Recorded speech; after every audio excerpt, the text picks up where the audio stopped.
चल कोई छतरी का बंद कर कोई नहीं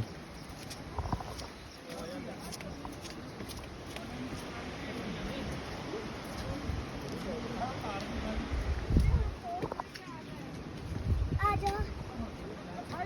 आजा चलो चलो चलो